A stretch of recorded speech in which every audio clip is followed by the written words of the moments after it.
Bunga, bunga di dalam taman beraneka warna untuk hiasan. Ku petik bunga untuk kenangan, untuk ibu dan handai taula. Bunga, bunga di dalam taman beraneka warna untuk hiasan. Ku petik bunga untuk kenangan, untuk ibu dan handai taula.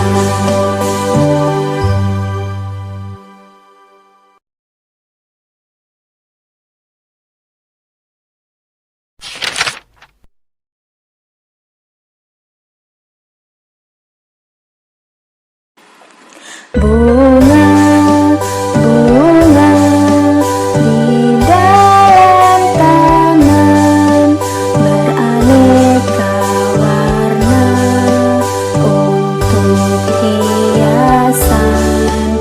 Ku petik bunga untuk kenangan, untuk ibu dan handai taula.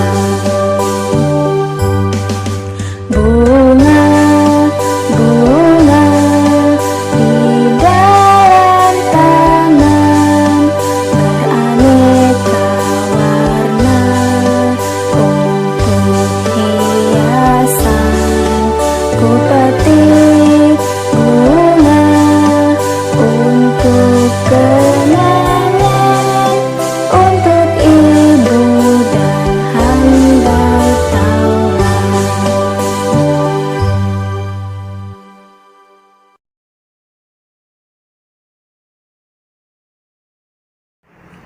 Good morning, selamat pagi anak-anak Miss. Apa kabar kalian hari ini? Miss berharap semoga anak-anak Miss semua dalam keadaan sehat dan masih tetap semangat. Nah, anak-anak, ada nggak yang tahu hari ini kita itu belajar tentang apa? Nah, pasti nggak tahu kan? Nah, oke, hari ini kita akan belajar tentang menyayangi hewan dan tumbuhan. Nah, anak-anak, hari ini kita sudah di tema 2. Nah, di subtema 1. Nah, di subtema 1 itu kita akan belajar tentang menyayangi hewan dan tumbuhan. Yang disayang bukan cuma manusia loh, tapi juga hewan dan tumbuhan. Oke. Nah, yang pertama yang kita pelajari adalah dalam buku tersebut, di situ di halaman 4, situ ada cerita, ada dongeng. Dongeng itu tentang rubah dan buah anggur. Oke anak-anak. Nah, karena ini cerita dongeng, jadi Miss akan minta sama anak-anak untuk membaca dongeng yang ada di halaman 4. Itu tentang rubah dan buah anggur. Kemudian, ketika anak-anak sudah selesai membaca dongeng, anak-anak bisa mengerjakan soal diskusi di halaman 5. Kemudian, kalian ceritakan pesan apa yang didapatkan dari dongeng tersebut yang berjudul Rubah dan Buah Anggur. Oke, silakan ya dibaca dongengnya. Nah, kita lanjut. Nah, sekarang kita akan masuk di menyelesaikan operasi penjumlahan. Nah, pasti anak-anak udah bosan nih belajar matematika mulu. Jangan bosan. Kita akan belajar bersama-sama ya. Nah, menyelesaikan operasi penjumlahan. Nah, salah satu sifat operasi yang berlaku pada operasi penjumlahan bilangan adalah komutatif. Oke. Nah, contoh di buku kalian juga ada kok, nanti anak-anak bisa baca. Nah, contoh di sini ada namanya Rasti. Anak-anak Miss nggak ada kan yang namanya Rasti? Oke, nggak apa-apa. Kita lanjut ya. Nah, Rasti mengambil 2 gerombol anggur. 2 gerombol anggur. Rasti menghitung gerombol anggur. Pertama jumlahnya 25 anggur. Kemudian Rasti menghitung anggur kedua. Itu berisi 14 anggur. Perhatikan ya, yang pertama isinya 25 anggur, terus yang kedua isinya 14 anggur. Kemudian Rasti menghitung semua buah anggur tersebut. Itu ya, caranya gimana supaya mendapatkan hasilnya. Nah, caranya kita jumlahkan. Nah, 25 tambah 14 sama dengan 39. Oke. Caranya 25 tambah 14. Nah, nanti Miss juga akan fotokan cara pengerjaannya seperti apa. Oke. Nah, demikian juga sebaliknya. Kita bisa menulis secara balik atau menyebutkan secara baliknya. Contohnya, tadi kan pertama 25, kedua 14. Nah, kita bisa balik 14 tambah 25. Hasilnya tetap sama kok, 39. Nah, ini sifatnya 25 tambah 14 sama dengan 14 tambah 25. Inilah yang disebut sifat komutatif.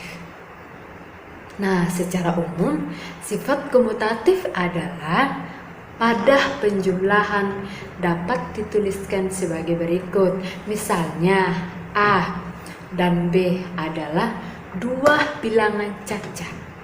2 bilangan cacat. Pada penjumlahan kedua bilangan tersebut berlaku A tambah B dan B tambah A. Ya, seperti itu cara menyelesaikan operasi penjumlahan. Nah, kalau anak-anak masih bingung cara menyelesaikan contoh soal yang ada di buku, anak-anak bisa tanyakan sama Miss. Nah, kita lanjut ya. Sekarang kita akan melihat menyanyi memperhatikan pola irama. Nah, pembelajaran sebelumnya Miss sudah pernah menjelaskan apa itu pola irama.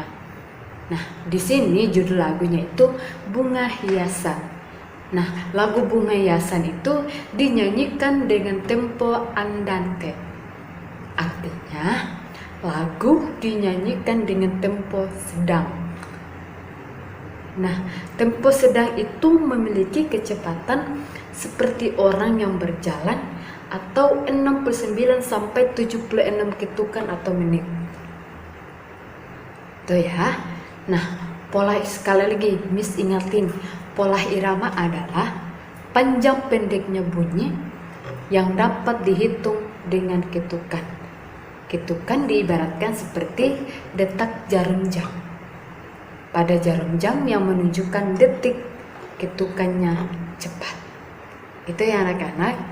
Itu menyanyikan dalam memperhatikan pola irama. Nah, judul lagunya itu Bunga Hiasan. Nanti kita akan cari sama-sama ya bagaimana cara menyanyikannya. Yuk, jangan bosan-bosan kita buka YouTube, kita cari sama-sama seperti apa lagu itu. Karena Miss juga belum terlalu hafal lirik lagunya. Oke, sekarang kita lanjut ya. Nah, sekarang kita akan masuk di memahami pesan dalam dongeng. Memahami pesan dalam dongeng. Nah, di buku anak-anak di situ sudah tertulis ada cerita dongeng. Nah, judul dari dongeng tersebut itu Kisah Bunga Mawar dan Pohon Jambu. Wow, seru-seru ya dongengnya. Nah, anak-anak nggak boleh bosan baca dongeng. Nah, kali ini kayaknya ceritanya seru deh. Oke, kita baca sama-sama ya. Nah, setelah anak-anak baca dari dongeng tersebut, nah, anak-anak bisa menyimpulkan berikan kesimpulan pesan apa yang kalian dapatkan dalam dongeng tersebut yang berjudul Kisah Bunga Mawar dan Pohon Jambu. Nah, pesan apa yang anak-anak dapatkan? Coba anak-anak baca pelan-pelan, kemudian anak-anak simpulkan. Nah, dari dongeng tersebut, pesan apa yang anak-anak dapatkan? Oke. Nah, anak-anak bisa baca. Oke, nah setelah anak-anak baca dongeng tersebut, oh ya itu di halaman 12 ya. Nah, setelah itu anak-anak bisa kerjakan soal yang ada di halaman 13. Nah, ayo berdiskusi. Itu soalnya ada 1 sampai 5. Oke, pokoknya pertama anak-anak baca dulu cerita dongeng itu. Dia itu menceritakan tentang apa. Kemudian anak-anak bisa simpulkan dan pesan apa yang kalian dapatkan dari dongeng tersebut.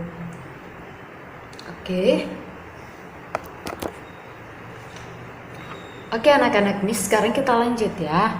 Nah, sekarang kita akan masuk di menunjukkan sikap peduli dan kasih sayang. Menunjukkan sikap peduli dan kasih sayang. Nah, dari percakapan di atas tentang Ahmad dan Melani, nah ini ada lagi cerita nih anak-anak, jangan bosan-bosan untuk membaca ya. Nah, dari percakapan di atas kita dapat menarik kesimpulan bahwa yang pertama, kita tidak boleh merasa iri dengan kelebihan orang lain.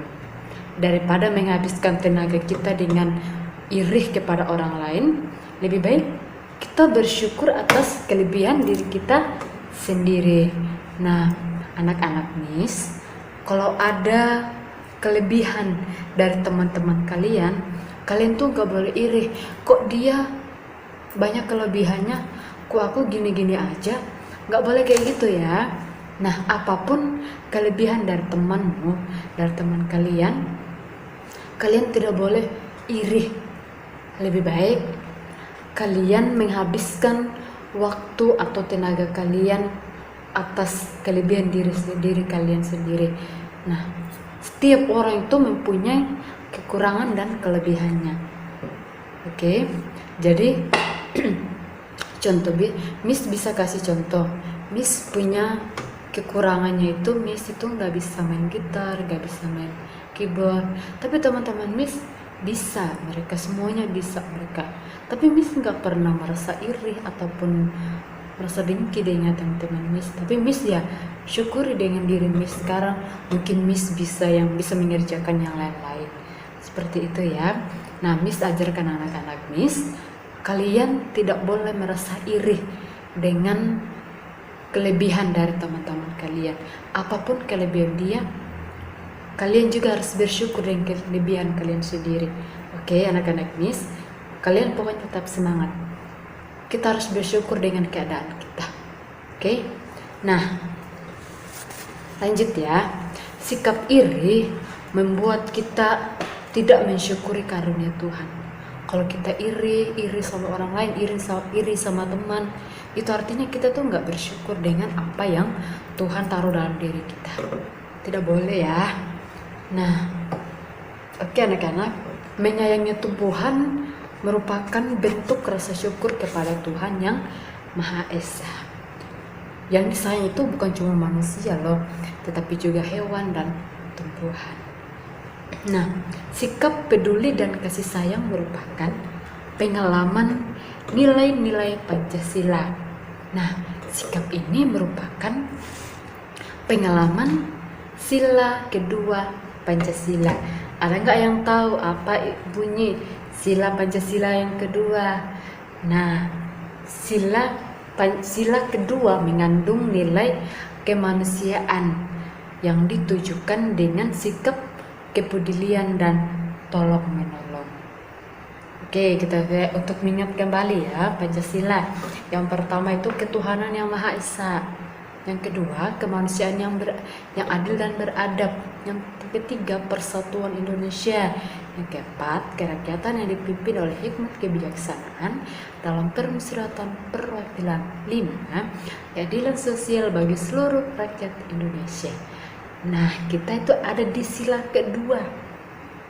Oke, ingat ya, di sila kedua ya, itu menunjukkan sikap kepedulian dan saling tolong menolong. Nah, sikap peduli dan kasih sayang bukan hanya ditujukan kepada manusia, tetapi juga kepada makhluk lainnya, termasuk tumbuhan juga loh. Jadi kasih sayang, kepedulian itu bukan hanya untuk kita manusia, tetapi untuk hewan dan juga tumbuhan. Oke? Nah, kita tetap semangat belajar ya. Oke anak-anak, ini sekarang kita lanjut. Nah, di sini ada lagu. Judul lagunya itu Semua Bunga. Oke. Nah, menyanyi lagu tentang bunga. Oke anak-anak Miss. Nah, karena lagunya masih baru, jadi Miss akan menampilkan cara menyanyikan lagu itu seperti apa di video ini. Oke? Nah, Miss juga akan belajar dan anak-anak juga akan belajar semua bunga. Nanti kapan-kapan kita bertemu, kalau kita tetap muka atau Zoom, kita bisa nyanyikan bersama-sama. Oke? Nah, judul lagunya itu Semua Bunga. Nah, Miss akan menampilkan videonya nanti di video ini. Cara menyanyikan itu seperti apa? Karena Miss juga belum tahu lagunya. Oke.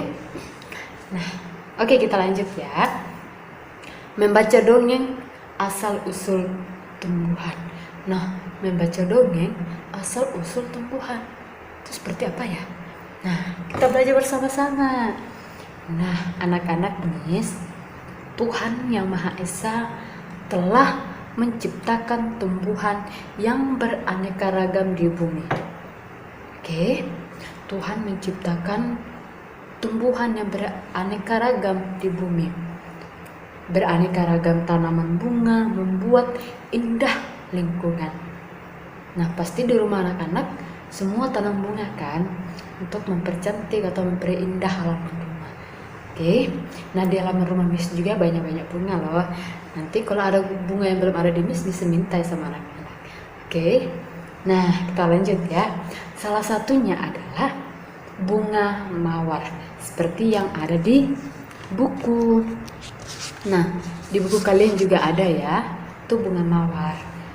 Nah, untuk mengetahui, nah ada sebuah dongeng yang menceritakan asal-usul bunga mawar.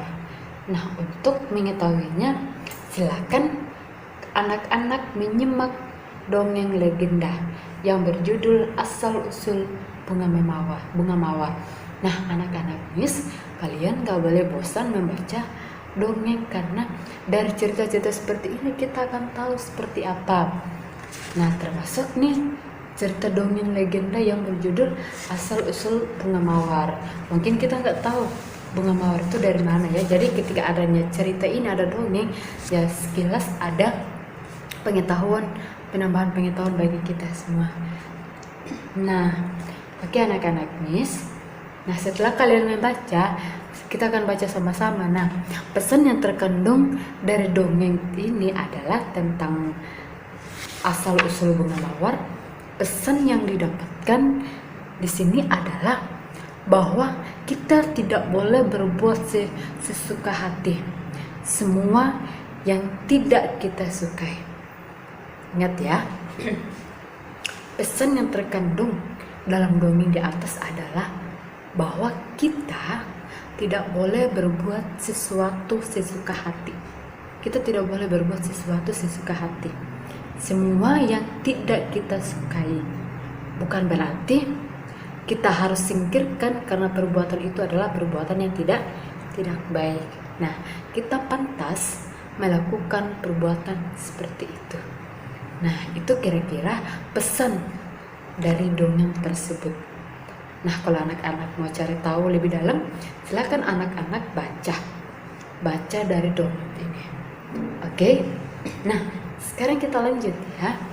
Menggunakan sifat pertukaran pada penjumlahan.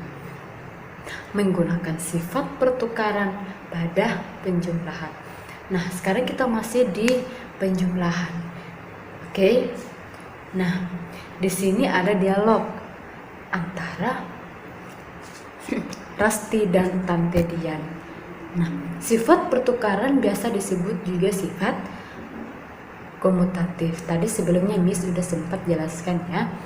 Nah, oke anak-anak Miss, ini adalah dialog antara Rasti dan Tante Dian. Nah, anak-anak Miss, ada nggak yang ngerti cara yang dimaksud dengan pertukaran pada penjumlahan? Oke, sekarang kita sama-sama belajar ya. Nah, dari percakapan di atas anak-anak, tampak bahwa Rasti sangat senang diajak mengunjungi kebun bunga mawar di lembah. Rasti melihat banyak jenis bunga mawar di sana. Jadi, Rasti itu sangat senang ketika dia diajak mengunjungi kebun bunga mawar oleh Tante Dian. Nah, sekarang kita akan lihat jumlah bunga mawar ini. Nah, bunga mawar di bagian A, kotak A itu 154 bunga mawar. Nah, di bagian B 138 bunga mawar. Nah, itu caranya gimana? Otomatis kita akan melakukan penjumlahan. Nah, yang dimaksud dengan pertukaran penjumlahan itu seperti apa? Oke, tenang anak-anak. Nah, Rasti itu melihat 2 keranjang berisi bunga mawar. Nah, seperti yang Miss jelaskan tadi, keranjang A itu isinya 154 tangkai bunga mawar, dan yang B berisi 138 tangkai bunga mawar. Nah, bagaimana jika posisi keranjang bunga itu dipindahkan? Perhatikan ya, jika posisi keranjang itu dipindahkan bagaimana? Nah, tinggal kita melakukan pertukaran, contohnya dari A ke B, B ke A. Oke. Nah, 138 itu keranjang pertama. 138 tambah 154 keranjang kedua. Itu hasilnya 292. Ternyata kalau kita tukar hasilnya tetap sama. Tampak nih, contohnya 154 tambah 138 sama dengan 132 tambah 154. Hasilnya tetap sama, yaitu 292. Sifat operasi seperti ini itu dinamakan sifat komutatif. Ingat ya, sifat komutatif. Kalau dia melakukan pertukaran, sifat pertukaran penjumlahan itu disebut sifat komutatif. Nah, nanti ketika ada soal yang bertanya seperti itu, sebutkan sifat komutatif dalam contoh soal sifat komutatif dan penjumlahan itu. Anak-anak sudah bisa menjelaskan, sudah bisa menulis seperti apa pertukaran dan dalam penjumlahan. Oke. Nah, anak-anak, sampai di sini pembelajaran kita ya. Nah, kalau anak-anak kurang mengerti atau kurang paham dengan penyampaian Miss di dalam video, anak-anak silakan WA atau telepon Miss, tanyakan apa yang tidak dimengerti. Oke, anak-anak Miss tetap semangat. Sampai jumpa lagi di pembelajaran selanjutnya. Oke, anak-anak Miss tetap semangat ya. Goodbye, tetap semangat.